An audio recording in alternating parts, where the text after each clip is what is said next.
रात के 10 बज चुके हैं और मैं हूं आप सभी का अपना शाबिज़ मलिक और हाजिर हूं आप लोग के सामने फिर से एक क्राइम की कहानी को लेके, एक क्राइम की घटना को लेके। दोस्तों, अगर बात करें आज की कहानी की तो आज की कहानी पे मैं आप लोग को लेके चलूं, लेकिन उससे पहले एक अपडेट, एक ज़रूरी। दरअसल इंस्टाग्राम पर हमारे एक व्यूवर्स हैं, हमारे प्रिय जीतू वर्मा जी। वो हमें एक मैसेज करते हैं और एक आर्टिकल हमको भेजते हैं और कहते हैं कि सर, इस कहानी पर रिसर्च कर आप इस कहानी को सुनाइए। तो मैंने उस कहानी के ऊपर रिसर्च तो की, लेकिन अभी इस कहानी के अंदर जो कातिल हैं वो पुलिस से दूर है। लेकिन जो अपडेट अभी तक की है वो मैं आप लोग को बता रहा हूँ और उसके बाद में मैं आप लोग को ये कहानी कल या परसों डिटेल में सुनाऊंगा। दरअसल मध्य प्रदेश के अंदर एक ज़िला लगता है भिंड ज़िला, और इसी भिंड ज़िले के अंतर्गत एक थाना आता है सरपुरा थाना। और ये जो सरपुरा थाना है, इसी सरपुरा थाने के अंतर्गत एक गाँव आता है सोई गाँव, और इसी सोई गांव में एक जगह पड़ती है बम्बा की पुलिया। बात कर रहा हूं मैं 18 फरवरी साल 2026 के शाम तकरीबन 4 बजे के आसपास का समय होता है। जो सोई गांव है, इस गांव से लोग जो है वो अपने अपने कामों से कुछ लौट रहे होते हैं शाम के वक्त कि इसी बीच में बम्बा की पुलिया के पास में एक संदिग्ध बोरी दिखाई पड़ती है। अब जैसे ही वो बोरी संदिग्ध दिखाई पड़ती है, वहीं से कोई व्यक्ति सरपुरा थाने में फ़ोन करता है और इस बोरी की सूचना पुलिस वालों को दे देता है। अब पुलिस की जो टीम होती है, जब मामला इस तरीके का संदिग्ध पाती है तो उसके बाद में तुरंत घटना स्थल पर पहुंच जाती है। और जब पुलिस की टीम घटना स्थल पर पहुंचती है, चूंकि बोरी संदिग्ध लग रही थी, इसलिए पुलिस वाले उस बोरी को काट कर जैसे ही देखते हैं तो उसके अंदर एक महिला की डेड बॉडी होती है। देखने से ऐसा लग रहा था कि इस महिला की उम्र लगभग 20 से 24 साल के आसपास रही होगी, यानी 24 से 25 साल के बीच में इसकी उम्र रही होगी। लिहाजा तफ्तीश की जाती है कि ये महिला कौन है, इसका क्या नाम है। तो पता चलता है कि बादीपुरी एक गांव है जो कि इसी सरपुरा थाने के अंतर्गत आता है, और इसी गांव की रहने वाली है अफसाना खान। दरअसल जो अफसाना खान है, इसकी मिसिंग कंप्लेंट दर्ज कराई गई थी सरपुरा थाने में 18 फरवरी साल 2026 को ही। लेकिन हैरानी की बात यह है कि 18 फरवरी साल 2026 को मिसिंग कंप्लेंट दर्ज तो कराई गई थी, लेकिन उसी दिन पुलिस को डेड बॉडी भी बरामद हो जाती है। लेकिन जब पुलिस तफ्तीश करती है कि अफसाना खान घर से कब निकली थी, कहाँ गई थी और घर कब नहीं लौटी, मिसिंग कंप्लेंट कब दर्ज कराई गई, तो पता चलता है कि अफसाना खान 3 दिन पहले अपने घर से प्रतापपुरा खरीदारी करने के लिए निकली थी, लेकिन उसके बाद से लौट कर आई नहीं। 3 दिन से ही उसका मोबाइल फ़ोन बंद था। घर वाले इंतज़ार करते रहे और आखिरकार 18 फरवरी साल 2026 को वो मिसिंग कंप्लेंट दर्ज कराते हैं सरपुरा थाने के अंदर। हालांकि पुलिस ने 10 संदिग्ध के खिलाफ पूछताछ शुरू की है। कई लोगों से उसके मनमुटाव की बात भी आ रही है। अच्छा, अफसाना जो है वो शादीशुदा थी और वो अपने मायके में रह रही थी। अब ये जांच का विषय है कि अफसाना का उसके पति से कोई कलेश था क्या, या फिर कोई और मामला है। ये तमाम चीज़ें अभी जांच का विषय हैं, और जैसे ही इस पूरे केस के अंदर कोई अपडेट आएगी तो जीतू वर्मा जी, मैं इस कहानी को आप लोगों को डिटेल में ज़रूर से ज़रूर सुनाऊंगा। तो चलते हैं, अब आज की कहानी का रुख करते हैं। बात करूँ दोस्तों अगर मैं आज की इस कहानी की, तो आज की इस कहानी की शुरुआत होती है मैनपुरी से, और इसी मैनपुरी के अंतर्गत एक थाना आता है करहल थाना, और इसी करहल थाना के एक गांव की ये बात है। दरअसल 11 जनवरी साल 2026 को इस गांव में सुबह का जो माहौल था ये बिल्कुल ठीक था। सुबह सुबह चिड़ियाँ चहचहा रही थी। लोग अपने अपने घरों में नाश्ता पानी कर कर सुबह सुबह जब अपने घरों से बाहर निकलते हैं, कुछ लोगों को खेतों पर जाना था, कुछ लोगों को अपने काम पर जाना था। लेकिन जैसे ही लोग अपने इस गाँव से बाहर की साइड जाते हैं तो देखते क्या है, इस गाँव के बाहर एक जामुन का पेड़ है, और उस जामुन के पेड़ पर एक महिला फांसी के फंदे पर लटकी हुई है। अब जैसे ही गांव वाले इस फांसी के फंदे पर एक महिला को लटका हुआ देखते हैं, तुरंत इस बात की सूचना पूरे गांव के अंदर दी जाती है, और देखते ही देखते ये खबर पूरे गांव के अंदर आग की तरफ फैल जाती है। लिहाजा गांव से तमाम लोग उस जामुन के पेड़ की तरफ पहुंचते हैं। देखते क्या है कि हाँ, एक महिला है जो कि इस फांसी के फंदे पर लटकी पड़ी है। लिहाजा उसके बाद में तुरंत पुलिस को इस बात की सूचना दी जाती है, और तुरंत पुलिस भी मौके वारदात वाली जगह पर पहुंच जाती है। स्थानीय लोगों की मदद से पुलिस जो होती है उस डेड बॉडी को नीचे उतारती है, और उसके बाद में पुलिस समीक्षा करती है कि आखिरकार इस डेड बॉडी के साथ में कोई मार पिटाई तो नहीं हुई है क्या, कहीं ऐसा तो नहीं कि किसी ने मार कर इस महिला को यहाँ पर पेड़ पर लटका दिया गया हो। लेकिन दोस्तों, शुरुआती जांच में गांव वालों में, तमाम लोगों में सिर्फ और सिर्फ एक ही बात चल रही थी कि इस महिला ने जान दे दी है, यानी इसने आत्महत्या कर ली है। अच्छा, पुलिस वालों को भी यही लग रहा था। लेकिन उसके बाद में जब डेड बॉडी को पोस्टमार्टम के लिए भेजा जाता है, और जब डेड बॉडी पोस्टमार्टम के लिए जाती है पोस्टमार्टम होकर डेड बॉडी वापस आती है और जो पोस्टमार्टम की रिपोर्ट थी उस रिपोर्ट में जो चीज़ें मेंशन की गई थी उससे ये क्लियर हो जाता है कि इस महिला ने सुसाइड नहीं किया है, बल्कि इस महिला की गला दबाकर पहले हत्या की गई है और बाद में इसके शव को जामुन के पेड़ से लटकाया गया है। दरअसल जो महिला थी इसके शव को जब वहाँ पर जामुन के पेड़ पर लटकाया गया था उससे पहले इस महिला के साथ में मार पिटाई की गई थी। इसके जिस्म पर चोटों और खरोचों के निशान जो प्रीमॉर्टम होता है उसमें साफ दिखाई पड़े थे। लिहाजा महिला की शिनाख्त की जाती है क्योंकि उसके घर वाले भी अब तक वहाँ पर पहुँच चुके थे। उसके बाद में घर वालों से भी पूछा जाता है क्या तुम्हें किसी के ऊपर कोई शक है, कोई डाउट है क्या? तो घर वाले कहते हैं कि साहब हम तो बड़े गरीब लोग हैं और हमारे घर की इस महिला को कौन भला घर के बाहर लाकर मारेगा, ये बातें समझ से परे हैं। लिहाजा पुलिस वालों को भी ये मामला थोड़ा सा संदिग्ध दिखाई पड़ता है।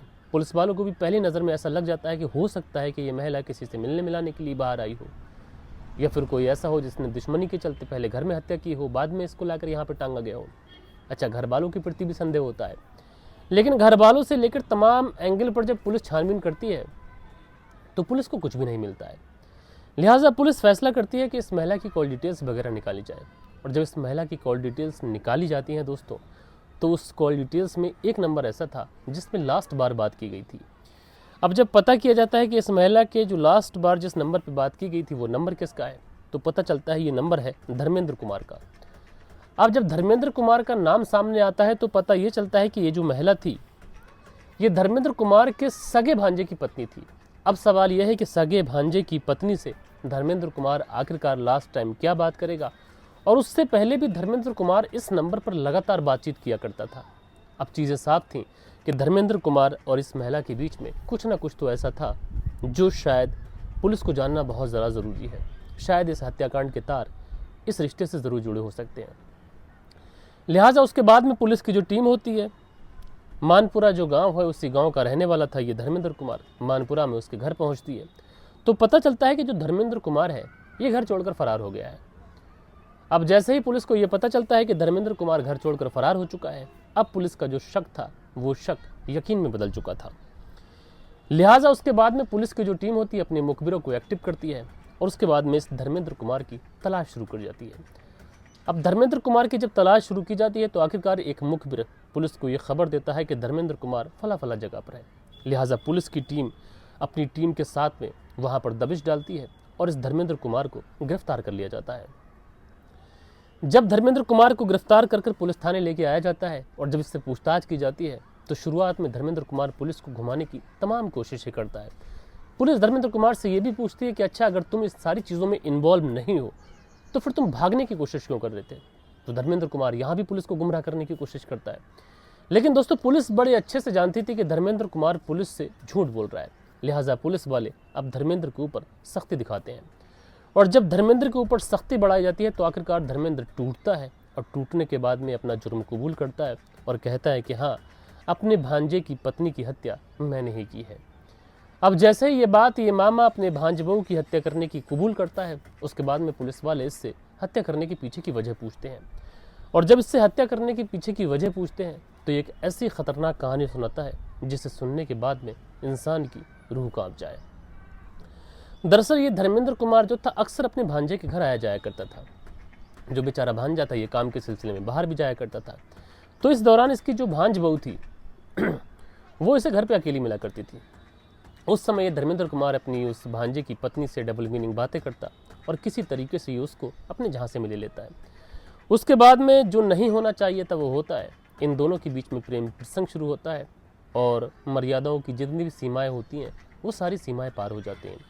आए दिन इन दोनों के बीच में शारीरिक संबंध बनने लगते हैं और एक बार जब ये सिलसिला शुरू हो जाता है तो फिर कभी रुकने का नाम नहीं लेता।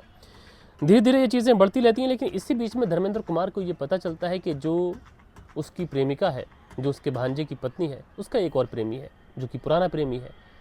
और धर्मेंद्र कुमार को यह खबर मिलती है कि अभी भी ये उस पुराने प्रेमी के साथ में टच में है। इसलिए धर्मेंद्र कुमार इस बात का विरोध करता है। वो कहती है कि नहीं, ऐसा कुछ भी नहीं है।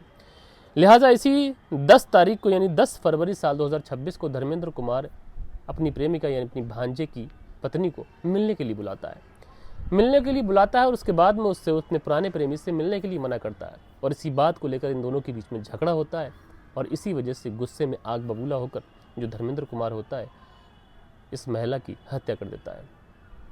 अब हत्या तो हो चुकी थी, अब ये सोचता है कि क्या किया जाए, अब पकड़ा जाएगा, इसलिए ये उसकी डेड बॉडी को उसी के साड़ी के पल्लू से बांधता है और जामुन के पेड़ से लटका देता है ताकि लोगों को ये लग सके कि ये एक सुसाइड केस है। बहरहाल दोस्तों, जब इस पूरे केस का खुलासा होता है तो लोग यही बातें कर रहे होते हैं कि आज के इस दौर में कौन सा रिश्ता सुरक्षित है। एक मामा जो अपने भांजे के घर पे आता है, भला कौन ही शक करेगा कि मामा के दिल में क्या है, और उसके बाद में उस मामा ने ये कांड करके दिखाया।